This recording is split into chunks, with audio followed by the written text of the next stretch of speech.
Hello there, good to see you again. Here's a riddle for you. What do you get if you cross an old master painter with a bit of rock and roll with a little bit of a dinosaur thrown in? You get this. Yes, old Picasso himself would love this. Abstract art out of an old box. And I've got an excellent cheats way of drawing a pteranodon. And there's a rock and rolling big art attack.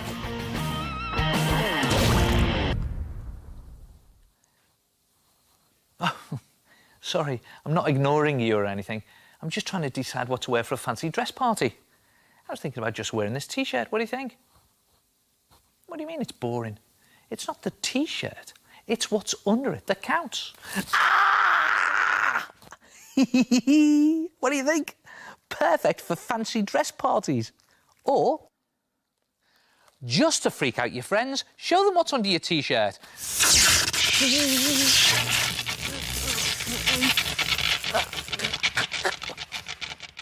Oh, I needed that. Simple to make in 4 easy parts. A 4-part attack.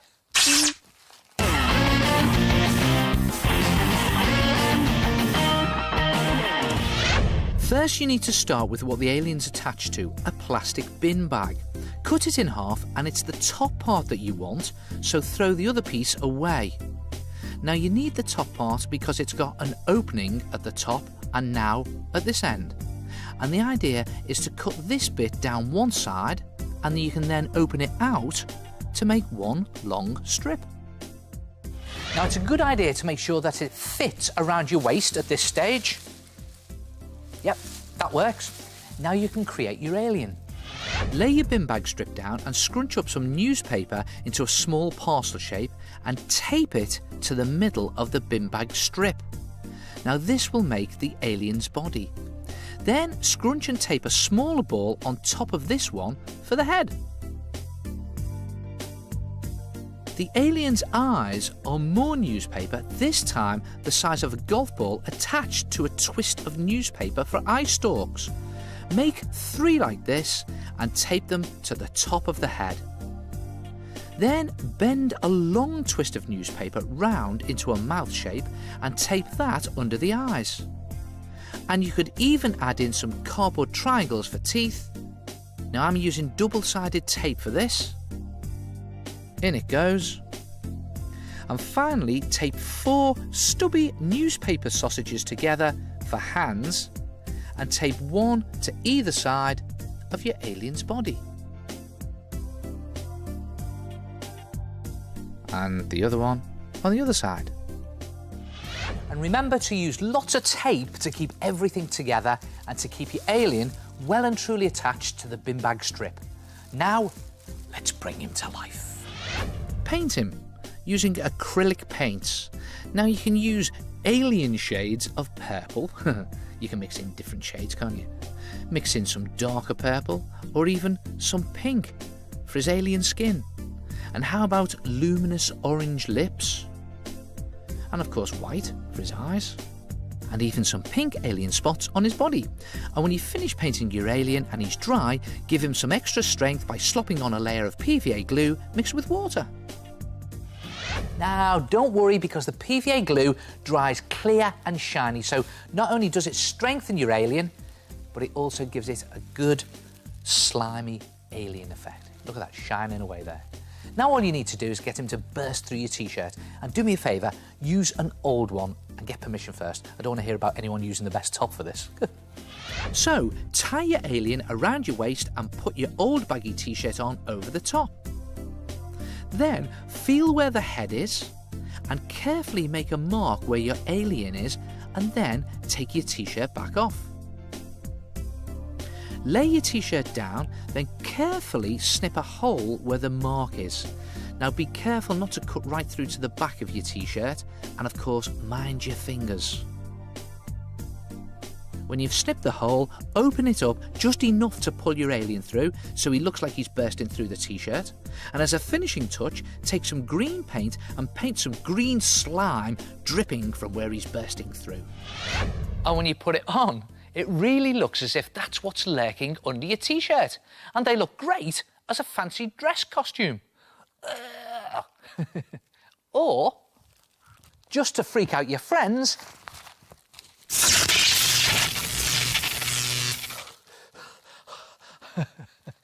And if you want to be a cyborg and have mechanical bits under your skin, instead of making a newspaper alien, just stick bits of packing like sandwich boxes and tops of coffee cups and even drinking straws to the bin bag strip and then paint it metallic colours.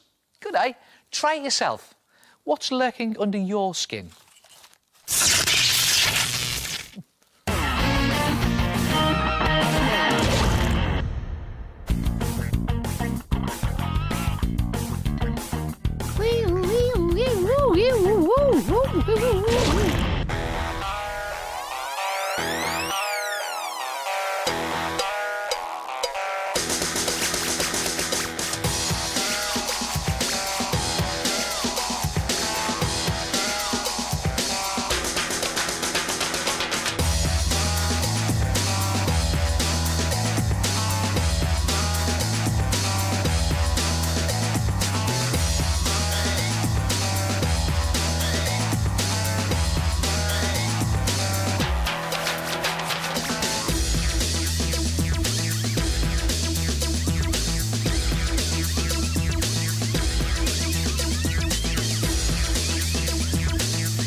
OK, pay attention, please. Time for a spelling lesson.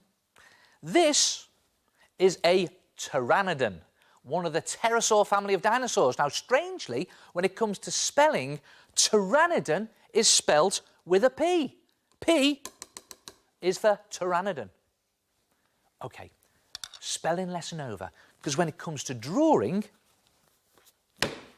T is for pteranodon. Pteranodon. Now, don't worry, I'm not trying to get you sent to the bottom of the class. It's just that when it comes to drawing a pteranodon, think of the letter T, not P. Watch this. Draw a letter T leaning over at an angle. Then a slightly smaller one above it and a smaller one below it. And it's a good idea to draw them lightly at first, as these letter T's will be the skeleton shape to draw your pteranodon on. On the big T, just draw a long body with a pointy tail at the end. The top of the T is its arms with bony claws, and the top of the bottom T is its legs with clawed feet. The top T is a curved neck. The head is a flat egg shape, a sort of rugby ball shape. It has a long pointed beak at the front with an open mouth to look fierce, and a long pointy crest at the back of the head. And don't forget an eye and a nostril. Now the interesting bit. The Pteranodon had a long, bony wing finger that extended out from each hand. So let's put that in. There we go. Curve these bones right out and then hang the skin on for the wings. And there's the shape of your Pteranodon, all built on 3-letter T's, one on top of the other. Now to give it some shape and texture, just hint at a rib cage. Now put some stretch creases on the wings going from the hands and just shade it in brown. And just add hints of green shading. Add an orange eye, some black shading around the eye, and finally draw around something circular to create a sun.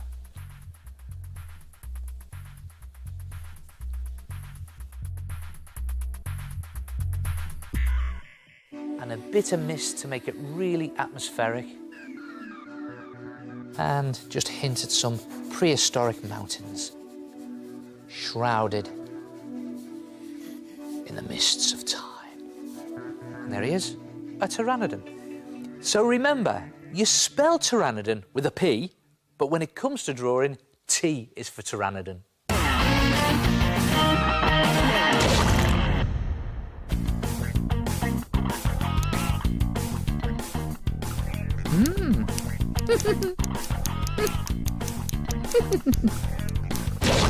Now, you know me, I'm always up for a bit of recycling, especially when it's turning something you're about to throw away into art. And it seems I'm not the only one. Take a look at this.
And I thought I was clever, eh?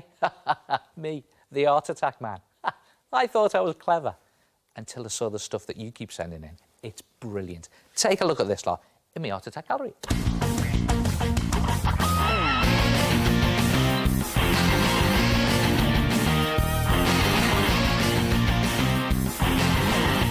Now Michelle's embroidered picture shows that you don't have to stick to using pens and pencils to create an art attack, when coloured thread works just as well. Brilliant! And this joint effort by Lauren and Paige is fabulous. They've captured the waterfall perfectly, and I love the foliage effect they've painted at the sides. And I really like the composition of this art attack, James. Offsetting the detail into one corner of your picture is unusual, but really effective. And Daniel's abstract face, drawn in chalk pastels, is really bold and surreal. That's a sign of genius, if you ask me. Yeah, brilliant abstract face, Daniel. A touch of the Picasso influence there?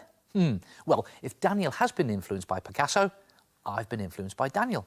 But I'm going to go one step further. I'm going to go 3D.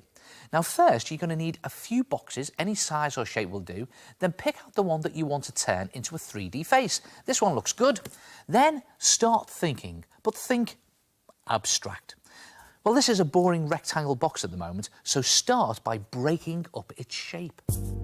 Now, you can do this any way you like, but I'm going to start about halfway up one side of the cardboard box and cut a diagonal to the bottom like this, and then the same on the other side, but this time I'm going to continue around the side and down the back again on a diagonal. See that? Down it goes on the diagonal. On the first diagonal, just cut out a triangular eye. So I'm just going to get my scissors in there, and over it goes to create an eye hole. Then lift the lid and just crush the top corner a bit. Just press everything in a little bit to alter the shape of the box. This doesn't have to be perfect. The idea is to just alter the shape. And when you've done that, tape it all into place. And this is the basic head shape. So now you need some features. For this, use the corners of the other boxes you've collected, one for an eye, and one for a nose, slightly off-centre, and then another eye, this time upside down. In fact, just keep experimenting and your abstract face will start to appear. And tape everything down, then brush on some PVA glue mixed half and half with water and paste a layer of kitchen paper all over your abstract face, sealing over all the joins. And when you've covered over all of your abstract face and it's dry, you'll have something that looks like this. Look at that. And now you can paint it in an abstract cubist style, just like Picasso. Now, acrylic paint works really well for this, and as you can see, I've drawn angular shapes all over it, and I've painted every shape a different colour, and I've even added in 2 white eyes and picked out all of the shapes with black marker pen, and that all adds to that zany effect. And if you really want to go crazy, you can even create lots of different designs for your own abstract gallery. Try it yourself, 3D Picasso faces. And don't forget, you can check out the website for fact sheets on this and all the other art attacks in the show. And I will see you next time. Ta-ra!